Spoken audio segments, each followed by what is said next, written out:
안녕하세요. 말번 루터입니다.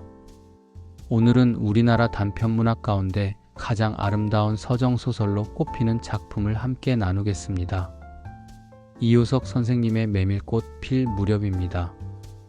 여름밤 달빛 아래 하얗게 흐드러진 메밀꽃밭에서 펼쳐지는 한 남자의 외로운 여정과 뜻밖의 인연 이야기입니다. 지금부터 시작하겠습니다.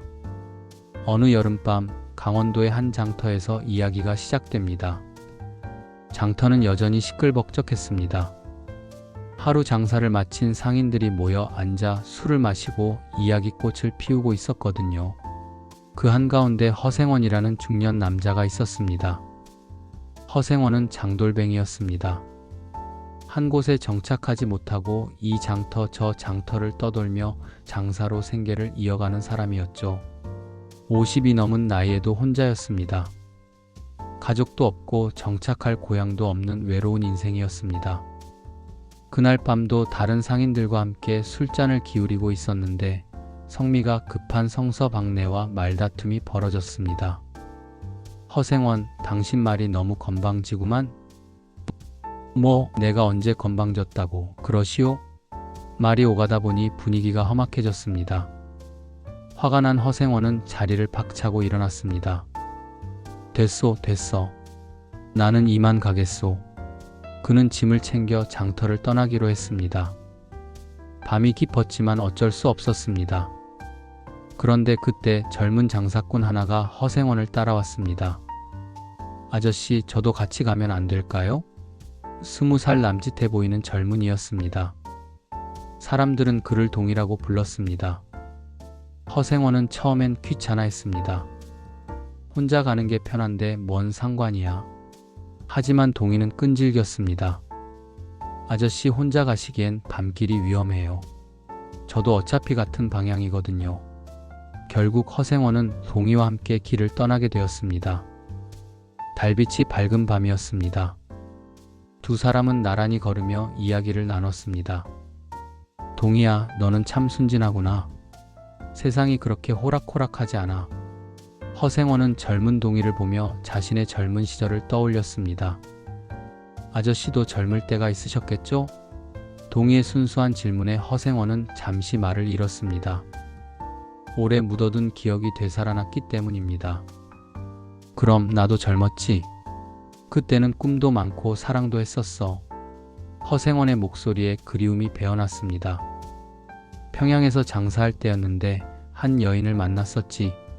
참 예쁘고 착한 사람이었어. 그런데 허생원은 말을 잇지 못했습니다. 그런데 왜 헤어지셨어요?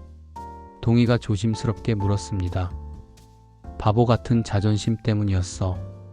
가난한 장돌뱅이 주제에 무슨 사랑이냐, 그런 생각에 먼저 떠나버렸지. 지금 생각해보니 참 어리석었어. 허생원은 깊은 한숨을 내쉬었습니다. 그 사람이 그때 아이를 가졌었다는 소문을 들었는데 혹시 내 아이였을까 싶어서 가끔 생각이 나거든. 그때였습니다. 길 양쪽으로 하얀 꽃밭이 펼쳐졌습니다. 메밀꽃이었습니다. 달빛에 비친 메밀꽃들이 마치 눈이 내린 것처럼 하얗게 빛나고 있었습니다. 와, 정말 아름답네요. 동이가 감탄했습니다. 허생원도 그 광경에 넋을 잃었습니다. 평생 이런 아름다운 밤을 본 적이 없었거든요. 두 사람은 메밀꽃밭 사이로 난 길을 천천히 걸었습니다. 바람이 불 때마다 하얀 꽃들이 물결처럼 일렁였습니다. 그 순간 동이가 조심스럽게 입을 열었습니다. 아저씨, 저도 아버지를 찾고 있어요. 허생원의 발걸음이 멈췄습니다. 어머니께서 돌아가시기 전에 말씀하셨거든요. 아버지는 장사하시는 분이라고. 허생원의 가슴이 뛰기 시작했습니다. 그 어머니가 혹시 이름이 뭐라고 하셨지? 어머니 이름은 물레였어요. 평양에서 태어나셨다고 하셨어요. 허생원은 순간 어지러웠습니다. 물레. 바로 자신이 평양에서 사랑했던 그 여인의 이름이었습니다. 허생원은 동이를 다시 바라봤습니다. 달빛 아래서 보니 동이의 얼굴이 어딘지 익숙해 보였습니다. 자신의 젊은 시절과 닮아 있는 것 같기도 했습니다. 혹시 이 아이가 자신의 아들일까요? 하지만 허생원은 쉽게 말을 꺼낼 수 없었습니다. 확신이 서지 않았거든요.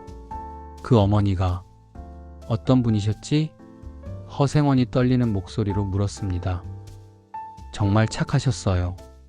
힘들게 저 혼자 키우시면서도 한 번도 아버지를 원망하지 않으셨어요. 아버지도 어쩔 수 없는 사정이 있으셨을 거라고 하시면서요. 동희의 말에 허생원의 눈가가 촉촉해졌습니다.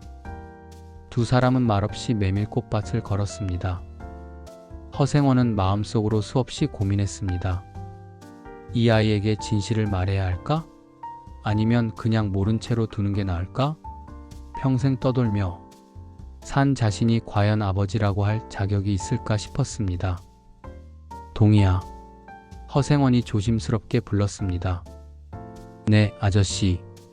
인생은 참 묘한 거야. 돌고 돌아서 이렇게 다시 만나게 되는 게 아닐까? 허생원은 그것이 정말 하고 싶었던 말의 전부였습니다. 더 이상은 용기가 나지 않았습니다. 동희는 허생원의 말을 이해하지 못했지만 왠지 따뜻한 기분이 들었습니다. 아저씨는 좋은 분이세요. 저랑 같이 걸어주셔서 고마워요. 그 순간 허생원은 생각했습니다. 비록 아버지라고 밝히지는 못했지만 이렇게 아들과 함께 걷는 것만으로도 충분히 행복하다고.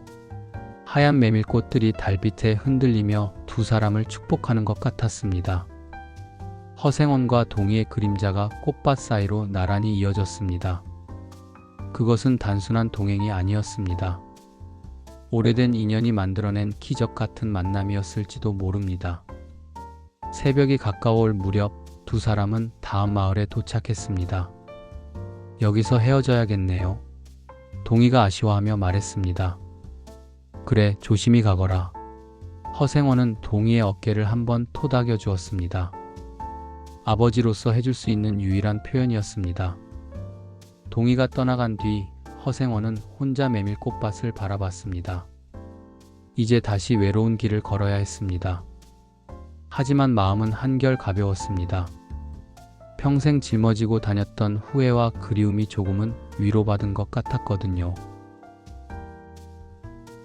이효석 선생님의 메밀꽃 필 무렵은 인생의 외로움 속에서도 만남과 인연이 우리를 위로한다는 사실을 보여줍니다.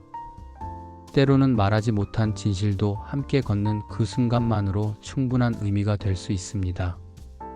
오늘 이 이야기가 여러분 마음에도 따뜻한 울림으로 남기를 바랍니다. 함께 해주셔서 감사합니다. 말벗 루터였습니다. 본 콘텐츠는 이효석의 메밀꽃 필 무렵을 각색한 창작물입니다. 좋아요와 구독 부탁드립니다.